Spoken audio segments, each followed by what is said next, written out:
How to change your account name in Roblox. So hey guys, welcome to this tutorial. In this tutorial I'll be guiding you to the steps on how you can change your account name in Roblox.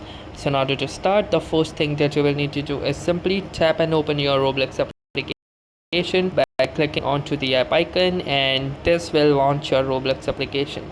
Now the next thing that you will need to do is simply click onto this more option at the bottom right, and the moment you will do this, you can see this profile button right here. So simply click onto this profile button and you will see this particular half screen interface. So from here you can simply click onto this pencil icon over your display name. So simply click here and type in your new name. So once you will type in a new name, you can simply click onto this save button and it will get saved. And this is the primary public name other users will see for you on Roblox. So click onto the save button and your new display name will be successfully saved. So that was all for this tutorial. Thanks for watching and have a nice day.